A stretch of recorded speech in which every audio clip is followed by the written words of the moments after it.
Olá, gente! Hoje nós iremos falar sobre o lançamento oblíquo.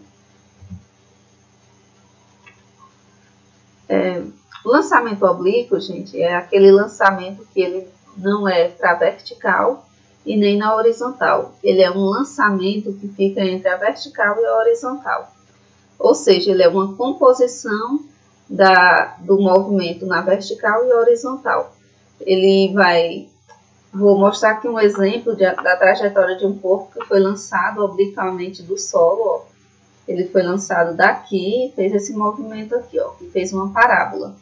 Nesse movimento, a gente percebe que ao mesmo tempo que ele vai subindo, ele vai se distanciando para a direita, né?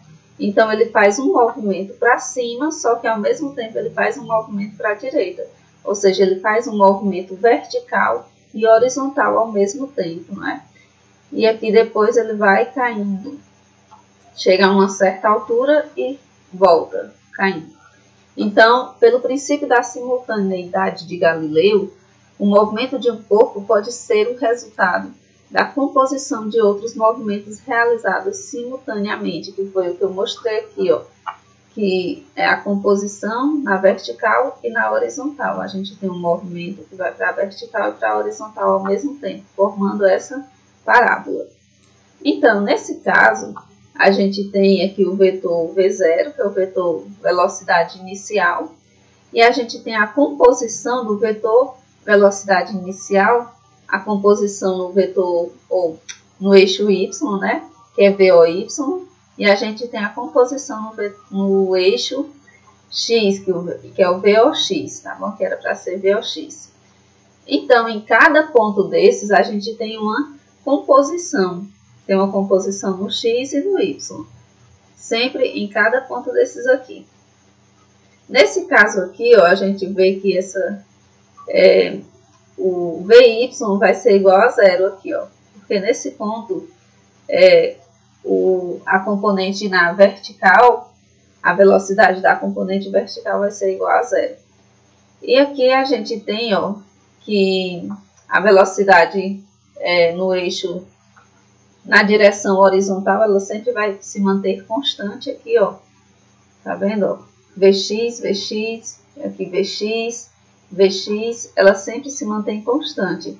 Já no Vy, a velocidade no sentido vertical, a componente vertical, a velocidade, ela não vai ser constante, ela vai ter uma alteração. Então, ó, aqui tem VOY, aqui V1Y, aqui VY, aqui V2Y, aqui V3Y. A gente percebe que a velocidade ela muda, ela varia. Então, quer dizer que aqui a gente tem um movimento uniformemente variado, que tem uma aceleração constante. E no movimento na horizontal a gente tem um movimento uniforme. Por quê? Porque a velocidade se mantém sempre constante. E aqui a aceleração da gravidade, que é aqui representada pela letra G. E desprezando-se a resistência do ar e considerando-se o movimento relativamente próximo à superfície da Terra, na horizontal o movimento do corpo é retilíneo e uniforme, que foi o que eu disse, né? Então, esse aqui é um movimento uniforme. E o movimento uniforme a gente tem a função horária do espaço, que é S0 mais V vezes T, conhecida como a fórmula do sorvete. Muita gente decora por esse nome, né? Então, na vertical, o movimento é retilíneo, uniformemente variado, sendo retardado na subida até o ponto de altura máxima e acelerado na descida. A aceleração do movimento é a aceleração da gravidade. E a gente usa essas equações aqui no movimento uniformemente variado, já que ele é um movimento uniformemente variado.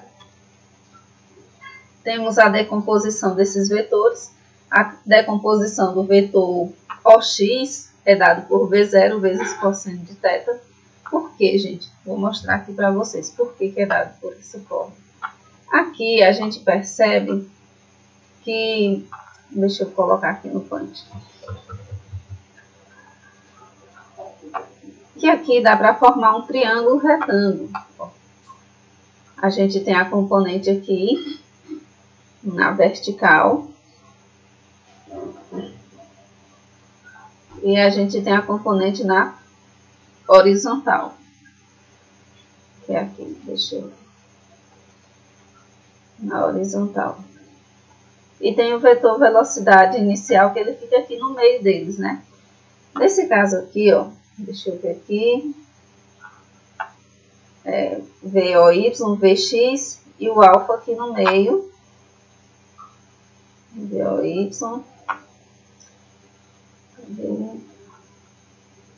Esse aqui é o VOY, porque está no eixo Y. VOY. Vou apagar aqui, ficou um pouco borrado.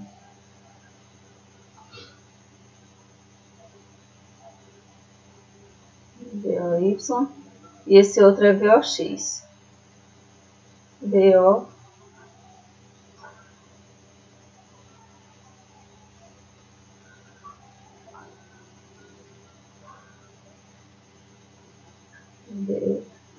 VOX, que é o componente desse vetor aqui, ó. São as componentes na horizontal e na vertical do vetor V0.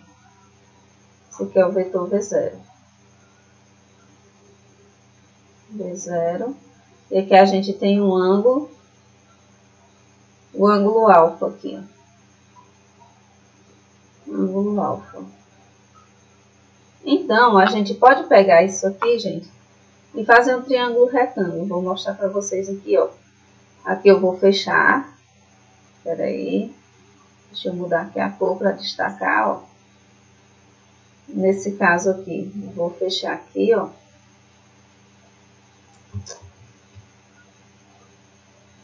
Vou fechar o triângulo, retângulo. E aqui a gente vai ter que esse lado aqui vai valer VOY, não é? Aqui vai ser o VOY. Deixa eu pegar a canetinha aqui. Aqui vai ser o VOY. Por quê? Porque esse lado aqui, ó, mede o mesmo que esse, não é mesmo? E esse aqui vai ser o V0, que é o vetorzinho inicial. Quando a gente quer a relação do cosseno de um ângulo, a gente faz o quê? Cosseno de alfa, eu ia colocar θ, é alfa. Cosseno de alfa, a gente tem o quê? Cateto adjacente sobre a hipotenusa, né? O cateto adjacente é esse ângulo alfa, esse aqui é o cateto oposto, então o cateto adjacente vai ser esse aqui, VOX. VOX.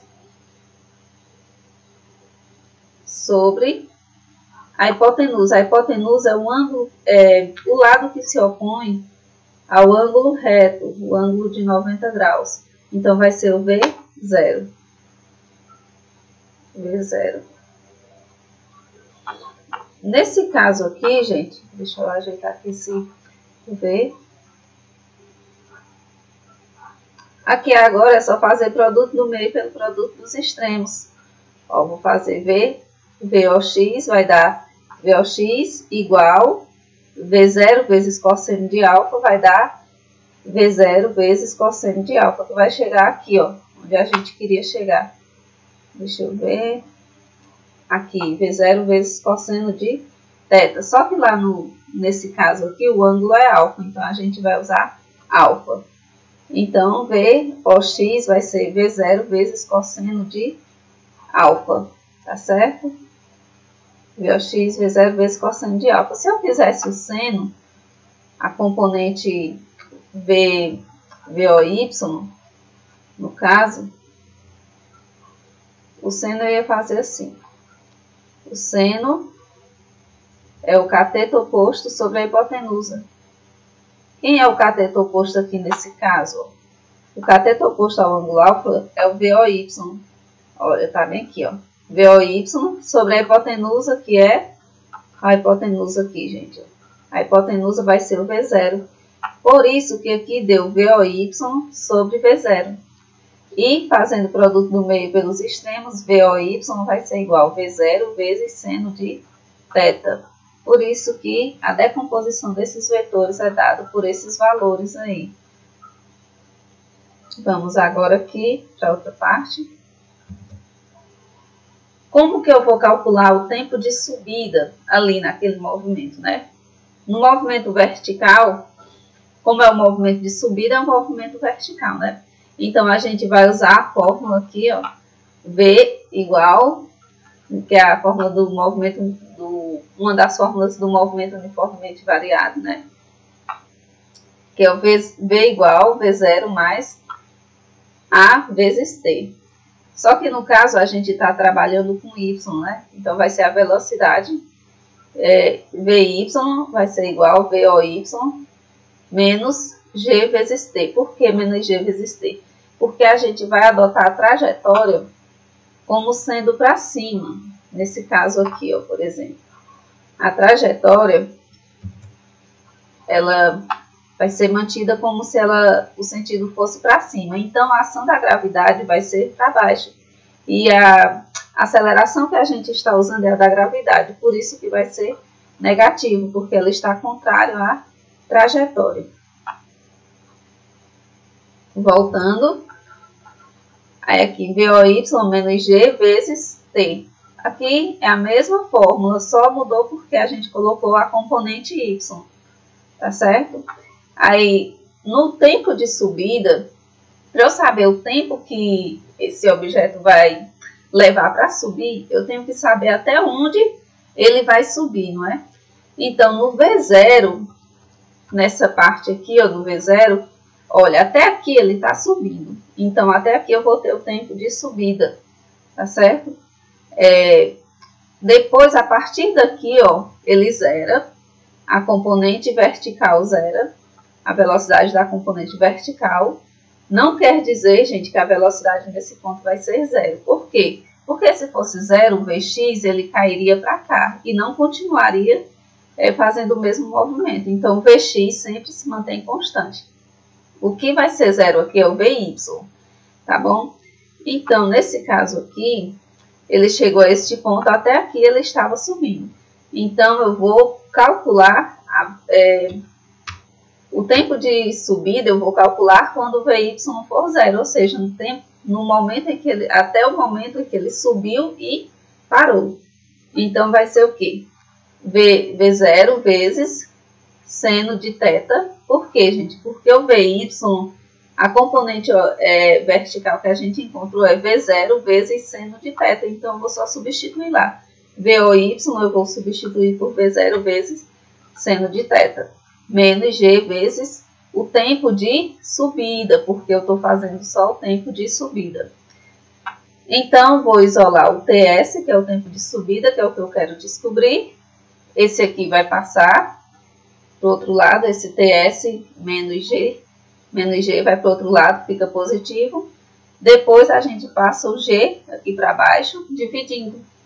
Então, o tempo de subida, gente, o mesmo tempo que ele leva para subir, é o tempo que ele vai levar também para descer esse objeto. Então, o tempo de subida é igual ao tempo de descida. Altura máxima. Como que eu vou calcular a altura máxima? Uma das formas de eu calcular a altura máxima desse objeto é usando a equação de Torricelli, né? Por quê? Porque eu vou ter a altura aqui, o ΔS. O ΔS não é o deslocamento dele vai ser a altura máxima. Nesse caso aqui, ó, V, ó, a equação de Torricelli aqui, e a gente fez para o Y. Por quê? Porque o Y é que é a componente vertical. Então, eu vou fazer aqui Vy ao quadrado, Vy inicial ao quadrado, menos 2 vezes G, sempre vai ser menos aqui, por quê? Porque a aceleração da gravidade está contra a trajetória que a gente tomou, não é? E o ΔY, que vai ser a variação aqui, ΔS. Nesse caso aqui, para a altura ser máxima, o Vy vai ter que ser zero, né? Aquele ponto máximo, onde ela chegou lá em cima. E no lugar de V0Y, a gente vai colocar o valor que a gente encontrou para o V0Y. que foi esse aqui, ó, V0 vezes seno de θ, só que ele está elevado ao quadrado, coloco aqui ao quadrado, menos 2 vezes g, vezes, como eu quero calcular a altura máxima, então o deslocamento vai ser até a altura máxima. Agora é só isolar o h max, que é a altura máxima. Esse aqui vai passar para baixo, dividindo com esse aqui vai passar menos 2g vezes h vezes max. Para o outro lado, positivo. Depois, vou passar o 2g para baixo, dividindo. Então, a altura máxima é dada por essa fórmula aqui. Gente, eu estou explicando como se chega a cada fórmula. Mas vocês vão usar praticamente nas questões, vocês não vão precisar fazer isso tudo. Vocês vão usar somente a última fórmula. Que é, ó, por exemplo, no tempo de subida, vocês vão utilizar essa fórmula aqui. Para a altura máxima, vocês vão utilizar essa fórmula aqui. Só que é bom você saber desenvolver para não ficar só decorando fórmula, né? Vamos agora para o alcance. Como que eu calculo o alcance? O alcance, gente, ele é dado... Deixa eu mostrar aqui para vocês. Vou fazer o desenho. Quer dizer, eu acho que eu vou mostrar naquele outro que eu já tinha feito. Vou mostrar aqui. O alcance, gente, é dado por esse deslocamento aqui, ó. Ou seja, de onde ele partiu até onde ele chegou. É o alcance. Que vai ser o ΔS. Ou o alcance também tem casos que eles colocam como A, né? Então, esse alcance, deixa eu colocar lá. Altura máxima, alcance. O alcance, gente, ele está no movimento horizontal. Então, ele é um movimento uniforme. E eu vou utilizar a função horária do espaço, que é essa daqui. Então, o alcance vai ser o quê? O espaço inicial no alcance sempre vai ser zero, porque ele vai partir de um ponto que ele está em repouso e depois é como se tivesse uma máquina, uma bolinha dentro de uma máquina, e ela joga a bolinha e ela faz um movimento parabólico. Então, nesse caso aqui, o S0, ou a posição inicial é zero, e aqui o V vai ser a velocidade inicial, V0 vai ser a velocidade inicial na direção horizontal, e aqui o T vai ser o tempo total. Aí aqui vai ficar V0 vezes cosseno de θ. Por quê? Porque a componente VOX a gente descobriu aqui, ó, que ela é V0 vezes cosseno de θ. Então, vou só substituir lá. Ó, V0 vezes cosseno de θ eu destaquei para vocês perceberem melhor. Vezes o tempo total, gente, vai ser 2 vezes o tempo de subida. Por quê? Porque vai ser o tempo que ele vai levar para subir e o tempo que ele vai levar para descer. Como o tempo de subida é igual ao tempo de descida, então você pode fazer 2 vezes o tempo de subida. Então, V0 vezes cosseno de θ vezes 2 vezes o tempo de subida que a gente calculou lá atrás, ó, que deu isso aqui, né? V0 vezes seno de θ sobre G. Resolvendo isso aqui, opa, passei sem querer. Resolvendo isso aqui, ó, a gente vai colocar de uma forma que dê para facilitar os cálculos. Então, o que a gente vai fazer? Nesse caso aqui, eu tenho V0 aqui e tenho V0 aqui. Então, eu vou estar tudo multiplicando. Então, eu posso colocar da forma que eu quiser para facilitar meus cálculos. Então, eu vou pegar V0 vezes V0, vai ficar V0 ao quadrado, vezes 2 vezes cosseno de θ vezes seno de θ sobre G. Por que eu fiz isso? Porque, gente, na matemática a gente estuda que 2 vezes o cosseno de um ângulo vezes o seno deste ângulo vai ser igual a seno de 2 vezes esse ângulo. Ou seja, 2 vezes cosseno de x vezes seno de x vai ser a mesma coisa que seno de 2x. Então, eu posso fazer o quê? Eu tenho 2 cosseno de θ vezes seno de θ. Então, eu posso transformar isso aqui em seno de 2θ. Tá bom? Eu fiz da mesma forma que está aqui. Resolvendo isso aqui, ó. Troquei isso aqui por por isso, tá bom? Então, ficou só o V0 ao quadrado e o G aqui embaixo. Então, facilitou muito o cálculo, né? O alcance vai ser dado por essa fórmula aqui. E tem outra coisa importante também que eu quero falar para vocês. Ângulos complementares, por exemplo, eu tenho um alcance de, por exemplo, eu tenho uma bolinha, vamos voltar lá no exemplo. Eu tenho aqui a bolinha e ela parte aqui, ó, desse ponto, formando um ângulo de 30 graus, por exemplo. Formando um ângulo de 30 graus e para aqui, mais ou menos. Aí, depois, essa mesma bolinha vai formar um ângulo de 60 graus, partindo do mesmo ponto. De 60 graus e ela vai cair no mesmo ponto. Mas por que ela cai no mesmo ponto? Porque, gente, ângulos complementares, eles têm o mesmo alcance quando você fizer isso aqui, tá bom? Então, complementares, lembrando, para quem não lembra o que são ângulos complementares, são ângulos que quando você somar eles dois, vai dar um ângulo de 90 graus. Por exemplo, o de 30 e o de 60 dá 90. 45 e 45 também dá 90. E assim vai. Todos os ângulos que dois ângulos que somados der 45 graus, eles são ângulos complementares. Então, ângulos complementares vai ocorrer isso. Por quê? A gente pode ver também pela fórmula, ó.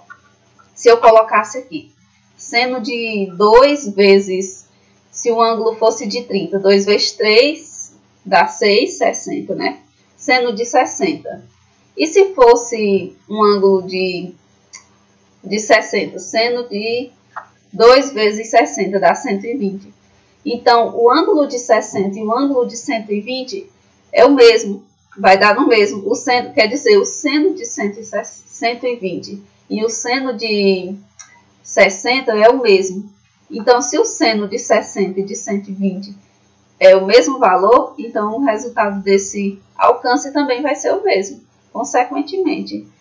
Então, se você usasse outros valores que fossem complementares, também ia acontecer o mesmo, tá bom? Espero que vocês tenham entendido, tá bom? E bons estudos. Beijo!